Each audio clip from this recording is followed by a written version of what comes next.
Bismillahirrahmanirrahim. Assalamualaikum warahmatullahi wabarakatuh. Di video kali ini kita akan membahas tentang dinamika, gerak, dan gaya. Jadi apa itu gaya? Gaya didefinisikan adalah interaksi dua buah objek. Bisa disebut juga gaya tersebut adalah tarikan atau dorongan ya, yang diberikan kepada sebuah benda. Nah, apa pengaruhnya jika sebuah benda diberikan gaya? Nah, ketika sebuah benda diberikan gaya, pengaruh yang pertama adalah benda tersebut bisa berubah dari diam menjadi bergerak. Benda juga bisa bergerak dari yang tadinya bergerak menjadi berhenti. Kemudian benda juga bisa berubah arahnya dan juga berubah posisinya. Nah, pengaruh gaya juga bisa menyebabkan benda dipercepat ataupun diperlambat. Dan yang terakhir, pengaruh gaya juga bisa mengubah bentuk dari sebuah benda. Nah, ada berapa sih macam gaya? Nah, yang pertama, gaya berat atau bahasa Inggrisnya adalah weight. Gaya berat adalah interaksi antara benda bermassa dengan daerah bermedan gravitasi. Arahnya itu selalu menuju ke pusat gravitasi. Kalau digambar biasanya arahnya selalu menuju ke bawah. Nah, persamaannya adalah W sama dengan M dikali G. Di mana M adalah massa, G adalah gravitasi. Percepatan gravitasi, satuannya meter per sekon kuadrat. Dan W adalah gaya berat, satuannya adalah Newton. Ya. Contoh soalnya, sebuah benda dengan massa 60 kg berada pada bidang datar. Berapa gaya berat pada benda tersebut bila percepatan gravitasinya 10 meter per sekon kuadrat? Oke, yang diketahui di sini adalah massanya 60 kg, percepatan gravitasi 10 meter per sekon kuadrat. Yang ditanyakan adalah gaya berat. Gaya berat sendiri rumusnya adalah M dikali G, berarti massanya 60, gravitasi 10, 60 dikali 10, hasilnya 600 Newton. Selanjutnya, gaya normal. Gaya normal atau gaya kontak adalah interaksi antara permukaan sebuah objek dengan objek lain. Ketika sebuah benda menyentuh permukaan, maka akan muncul gaya normal. Atau setiap benda yang menyentuh permukaan bidang, maka dia akan muncul gaya normal. Bagaimana dengan arahnya? Arahnya selalu tegak lurus dengan bidang permukaan kontak. Ketika bidangnya lurus seperti ini, horizontal, maka gaya normalnya akan vertikal ke atas. Ketika miring seperti ini, maka gaya normalnya tegak lurus seperti ini. Dan ketika bendanya menghadap ke bawah, maka gaya normalnya juga ke arah bawah. Ya. Kalau tadi gaya berat, setiap benda bermassa pasti punya gaya berat. Kalau ini setiap benda yang menyentuh atau bersentuhan dengan bidang, maka dia akan muncul gaya normal atau gaya kontak. Nah, persamaannya sendiri itu ditentukan berdasarkan hasil persamaan gaya. Jadi nanti kita bahas. Selanjutnya adalah gaya tegangan tali. Nah, ketika benda tidak bersentuhan dengan bidang, tapi digantung oleh sebuah tali, maka akan timbul gaya tegangan tali. Nah, arahnya itu dari tegangan tali dari titik atau benda yang tertarik tali menuju ke arah tarikan tali. Jadi, seperti balok ini, ya, diikatkan ke atas, maka arah tegangan talinya menuju ke tarikan tali. Dia tertarik ke atas, tertahan ke atas. Contoh lain, ketika misalnya seorang menarik balok, nah, maka dengan tali ini, nah, arah tegangan talinya menuju ke tarikan yang diberikan oleh orang tersebut.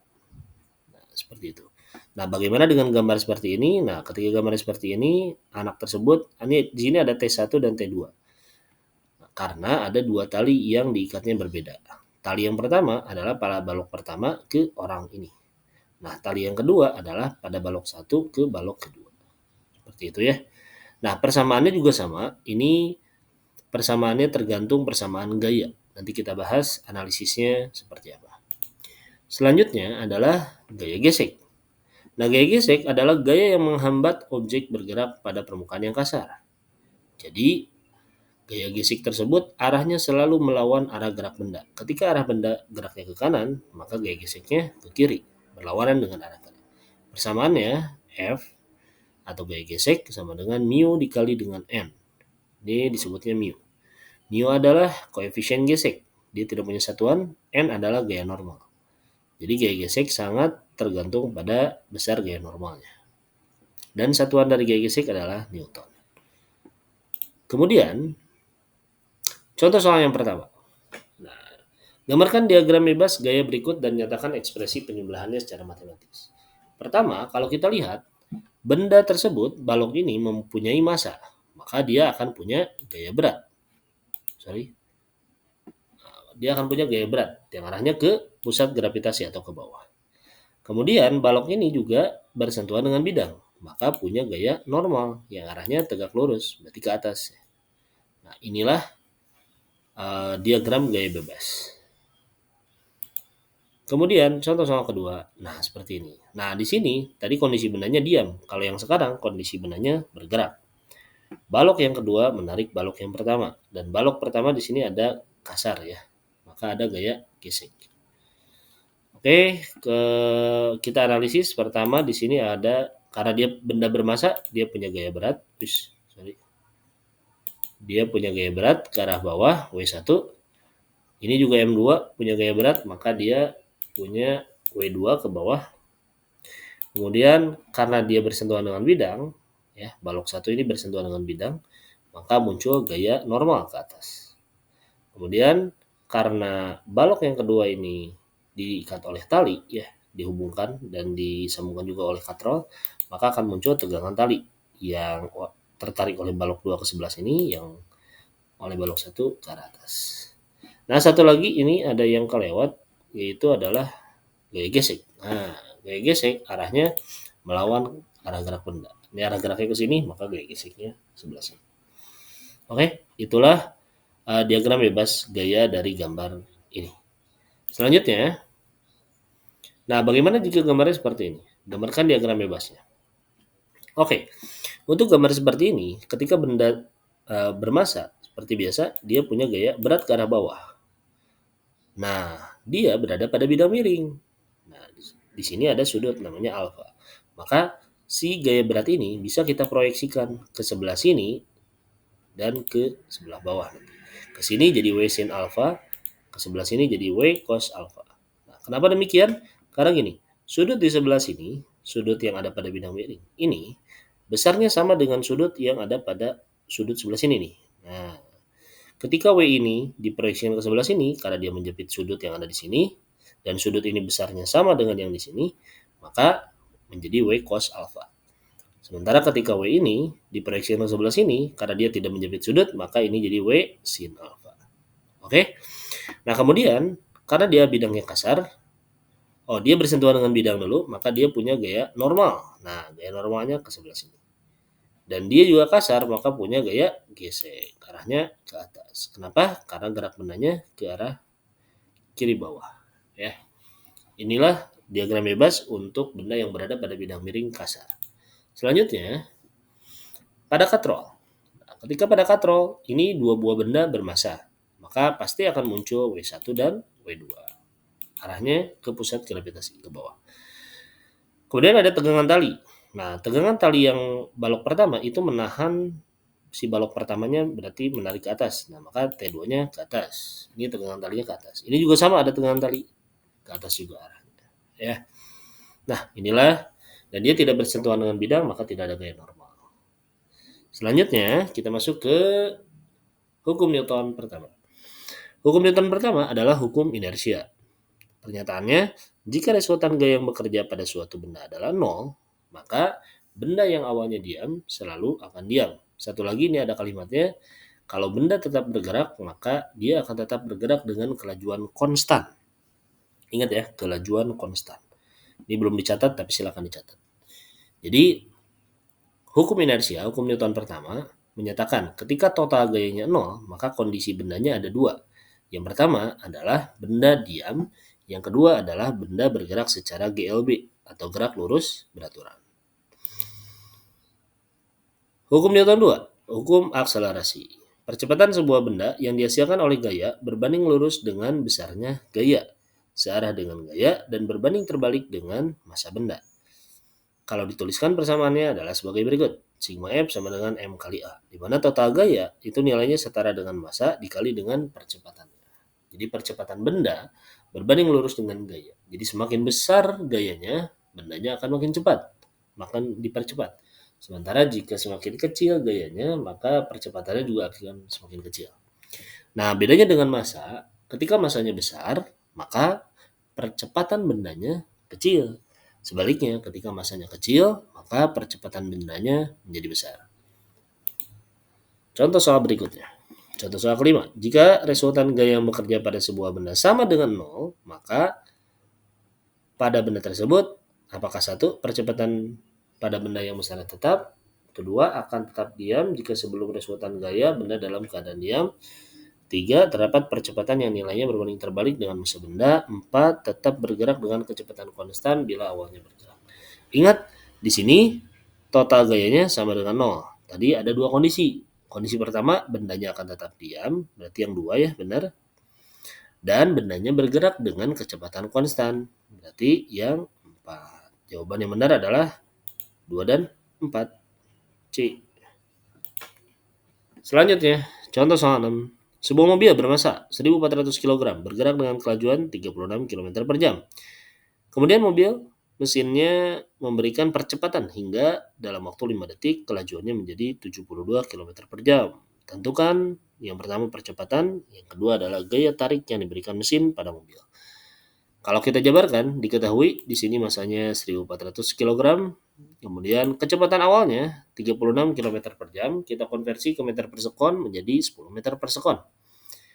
Kemudian kecepatan akhirnya 72 km per jam setara dengan 20 meter per sekon. Kemudian waktunya 5 detik. Yang ditanyakan di sini yang pertama adalah percepatannya berapa dan yang kedua adalah gayanya berapa. Nah, untuk menghitung percepatan kita bisa gunakan persamaan GLBB di mana Vt sama dengan V0 plus A dikali T. Plus karena dia dipercepat ya. Oke, maka Vt-nya kita masukin 20, V0-nya 10, A dikali T-nya berarti A dikali 5. 10 kita pindah ruas ke sebelah sini, 20 kurangi 10 hasilnya adalah 10, 5A sama dengan 10. Maka A-nya sama dengan 2 meter per sekon kuadrat. Dapat percepatannya. Selanjutnya kita hitung gaya tarik. Karena dia punya percepatan, maka yang berlaku adalah hukum Newton kedua, hukum akselerasi. Di mana sigma F sama dengan M kali A. Karena F sama dengan M kali A, masanya adalah 1.400, 1.400 dikali 2. Hasilnya adalah, maaf,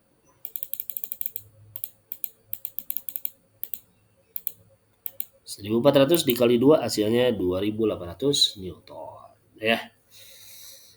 Oke, ini contoh soal 6. Selanjutnya, contoh soal 7. Sebuah benda bermasa 5 kg. Pada mulanya sedang diam. Kemudian benda tersebut ditarik dengan gaya konstan 10 Newton dalam waktu 10 detik. Maka tentukan percepatan benda dan jarak yang ditempuh. Oke, yang diketahui di sini masanya 5 kg. Kemudian kecepatan awalnya 0 karena V0-nya 0 di sini. Aduh, pencet lagi, maaf. Oh, gayanya dulu, gayanya 10 Newton dan T-nya 10 detik dan ini kecepatan awalnya 0 ya karena mulanya sedang diam. Yang ditanyakan adalah berapakah percepatan dan jarak. Pertama kita bisa cari percepatan dulu menggunakan hukum 2 Newton. Karena di sini ada percepatan hukum Newton 2 yang bekerja. F sama dengan M kali A. F-nya 10, M-nya 5, A-nya berapa? 5 kita pindah ruas, dari kali menjadi bagi, berarti A sama dengan 2 meter per sekon kuadrat. Nah, kita udah dapat percepatannya, maka kita bisa hitung jaraknya menggunakan persamaan GLBB. S sama dengan V0 dikali T plus setengah AT kuadrat. Masukkan nilainya, V0-nya 0,5, 0 dikali T-nya 5, tambah setengah dikali percepatannya 2 dari sini, dan waktunya 5. Oh, salah. Maaf. Di sini harusnya waktunya 10 ya. Sorry, kita edit dulu.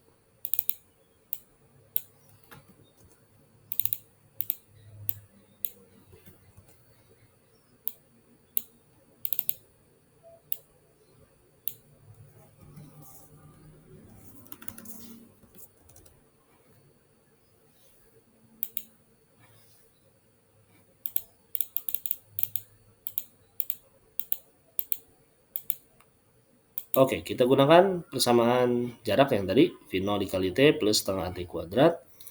V0-nya adalah 0 dikali T-nya 10, kemudian setengah dikali percepatannya 2 dikali 10 kuadrat.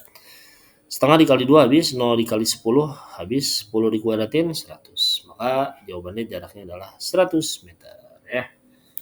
Next. Oke, contoh soal 8.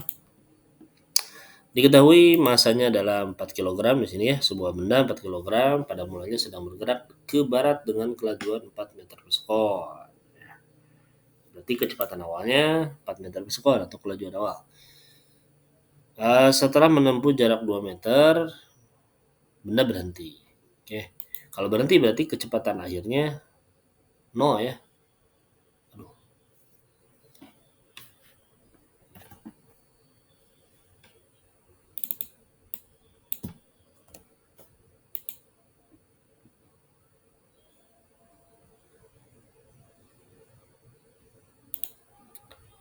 Contoh soal 8.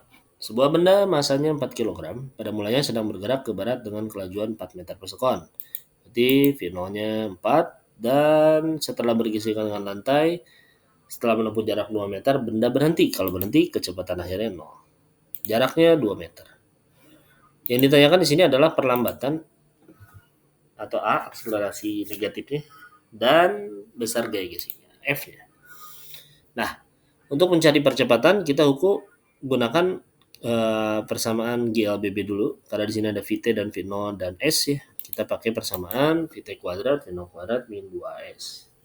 Berarti VT-nya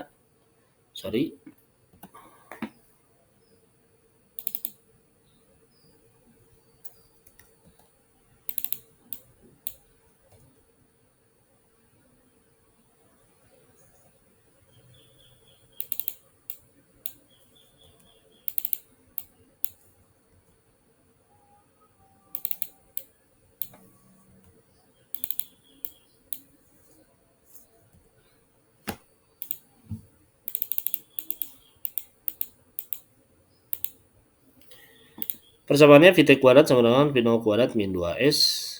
VT-nya adalah 0, 0 kuadrat sama dengan 4 kuadrat min 2 dikali A dikali S, S-nya 2. Kita kalikan 4 kuadrat 16 min 4A. Min 4A kita pindah ruas ke sini, jadi 4A sama dengan 16, berarti A-nya adalah 4 meter per sekon kuadrat. Dapat percepatannya, kita bisa gunakan untuk menghitung gaya, pakai hukum 2 Newton. F sama dengan M kali A, masanya adalah 4 kg dan perlambatannya adalah 4 meter per sekon kuadrat. Berarti 4 kali 4 dapat 16 Newton. Maka gaya gesek yang dihasilkannya adalah 16 Newton. Nah, seperti itu. Contoh soal berikutnya. Oke, contoh soal 9. Balok bermasa 500 gram, diam di atas lantai yang licin, berarti tidak ada gaya gesek. Jika kemudian balok didorong dengan gaya sebesar 5 Newton, maka tentukan gaya normal dan percepatan yang dialami balok. Oke, yang pertama, untuk mengerjakan soal ini, kita perlu gambarkan dulu diagram gaya-gayanya. Pertama, ada gaya berat ke arah bawah, ini W. Kemudian ada gaya normal ke arah atas, ini N. Nah, dan benda diberikan gaya sebesar F, didorong ya. Besarnya 5 Newton. Oke, baru kita tulis diketahui masanya 500 gram, 0,5 kg, biasa. F-nya 5 Newton, kemudian yang ditanyakan M, ya normal.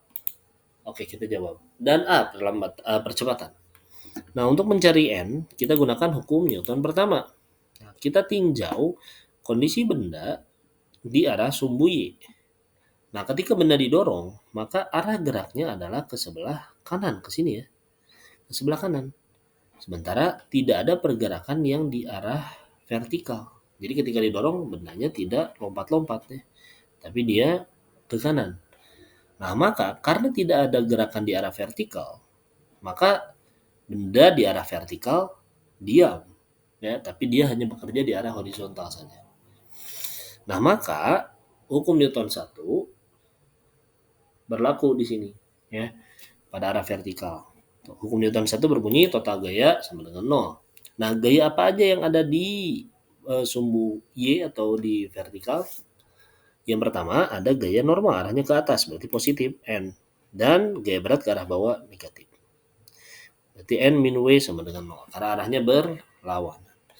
W-nya kita pindah ruas, berarti N sama dengan W, N sama dengan M kali G. Ya, masa dikali gravitasi, masanya 0,5 dikali gravitasinya 10. Dapat 5 Newton. Oke. Selanjutnya, kita masuk ke hukum Newton 2. Karena benda didorong dengan gaya dan dia pasti punya percepatan. Karena dia geraknya ke sebelah sini. Karena ada gaya. Nah, kita hitung pakai hukum Newton 2. Sigma F sama dengan M kali A. F yang kita dapat itu dari mana? Dari yang sini, 5 Newton. Dikali sama dengan masanya 0,5 dikali A. Nah, yang kita cari A, 0,5-nya kita pindah ke sebelah sana. Dari kali jadi bagi, berarti 5 dibagi 0,5 diperolehlah 10 meter per sekon kuadrat. Ya. Itulah gaya normal dan percepatannya. Contoh soal berikutnya, contoh soal 10. Nah, ini beda dikit. Jadi gayanya itu ada kemiringan sebesar 37 derajat ya, terhadap sumbu X. Sama kayak tadi, kita gambarkan dulu diagram gaya-gayanya. Pertama ada gaya berat ke arah bawah, ini W. Kemudian ada gaya normal ke arah atas, ini N. Kemudian karena ini ada di kemiringan tertentu, F ini kita harus proyeksikan dulu. Masih ingat proyeksi ya? Kalau ke sumbu X, kita kalikan dengan cos karena dia menjepit sudut. Kalau ke sumbu Y, kita kalikan dengan sin karena tidak menjepit sudut. Nah, kita tarik ke sumbu X jadi F cos 37. Dan kita tarik ke sumbu Y jadi F sin 37. Nah, seperti ini gambar diagram gaya-gaya yang bekerja. Nah, selanjutnya kita tuliskan diketahuinya masanya, gayanya F-nya 5 Newton ya. Yang ditanyakan ini salah, ini ditanyakan ya. Yang ditanyakan di sini N gaya normalnya dan A percepatannya. Oke. Nah, untuk mencari gaya normal sama kayak tadi, karena bendanya itu ditariknya cenderung ke arah sumbu horizontal, dia arah geraknya nih udah diketahui di sini arah geraknya ke arah kanan, nggak miring juga ya. Arah geraknya ke arah kanan. Maka yang berlaku hukum 2 Newton adalah yang arah horizontal saja. Sementara arah vertikal itu hukum Newton pertama. Karena bendanya diam di arah sumbu Y. Nah, kita lihat di sini ada N dengan F sin 37. N-nya ke arah atas maka positif, F sin 37 juga ke atas, berarti ditambah. Sigma F sama dengan 0, N ditambah F sin 37 min W. Kenapa min W? Karena W-nya ke bawah. Sama dengan 0. Ini kita pindah luas, kita dapatkan N ya. Berarti N sama dengan W dikurangi F sin 37. Masukin W-nya M kali G dikurangi F sin 37 berarti 0,5 kali 10 dikurangi 5 dikali 0,6. Sin 37 0,6 ya. 0,5 kali 10 5, 5 kali 0,6 3, maka M-nya adalah 2 Newton. Ya. Selanjutnya kita gunakan hukum 2 Newton atau hukum Newton kedua untuk menghitung percepatan. Nah, karena arah gerak benda itu ada di horizontal, maka yang kita gunakan nanti F-nya adalah F cos 37. Sigma F sama dengan M kali A. F yang digunakan adalah F cos 37 sama dengan M kali A. Maka kita masukkan nilainya, F-nya 5, cos 37 0,8. Masanya 0,5 dikali A. 5 kali 0,8 itu 4 sama dengan 0,5 dikali A. Nah, A-nya berarti 4 dibagi 0,5 hasilnya adalah 8 meter per sekon kuadrat. Dah. Oke. Next. Contoh soal terakhir sepertinya contoh soal 11 ya. Nah, ini beda dikit dengan yang tadi. Kalau tadi arahnya ke atas, ini cenderung ke bawah ya, didorong gitu ya. Dorong miring. Arah gerak bendanya ke sebelah sini. Nah, sama kayak tadi, kita gambarkan dulu gaya-gaya yang bekerja pada balok ini. Pertama, karena dia bermasa ada W selalu ke bawah. Dia bersentuhan dengan bidang ada gaya normal ke atas. Ada gaya normal ke atas. Kemudian F-nya kita proyeksikan lagi. Kalau ke arah bawah, kan ini cenderungnya ke kiri bawah ya. Berarti diproyeksikannya ke bawah dan ke kiri. Ke bawah ini jadi F sin 53 dan ke kirinya adalah F cos 53. Ini diagram gaya-gaya yang bekerja. Kita tuliskan diketahuinya masa standar kayak tadi ya. Nah, yang ditanyakan di sini gaya normal dan percepatannya. Gaya normal sama kayak tadi. Kita perlu analisis sumbu vertikal saja. Nah, dan berlaku hukum Newton pertama. Karena tidak ada gerak benda yang arahnya vertikal di kondisi ini. Karena didorongnya cenderung ke arah horizontal. Bahkan di sini udah diketahui arah geraknya ke arah kiri. Nah, karena gunakan hukum Newton pertama, maka sigma F sama dengan 0. Nah, yang ke atas itu hanya N saja. Sementara F sin 53 dengan W arahnya ke bawah. Berarti N dikurangi F sin 33 dikurangi W sama dengan 0. Kita pindah ruas, N sama dengan F ditambah W ditambah F sin 53. Masukin W-nya M kali G, F sin 53. M-nya 0,5. Gravitasi 10. Oh, sorry, ini bukan dikurang, tapi ini ditambah. Ya. Tambah. Lupa. Jadi 9.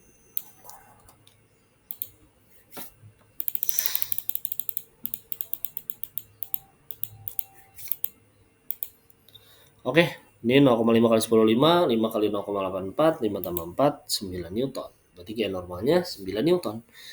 Selanjutnya kita cari percepatan. Yang kita butuhkan hanya F cos 53 saja, karena arahnya ke horizontal kiri. Hukum Newton 2, sigma F sama dengan M kali A, berarti F cos 53 sama dengan M kali A. F-nya adalah 5 kali 0,6 sama dengan M, maksudnya 0,5. 5 dikali 0,6 kan 3 ya. Sama dengan 0,5 dikali A. Berarti ini pindah jadi bagi. 3 dibagi 0,5 itu 6 meter per sekon kuadrat.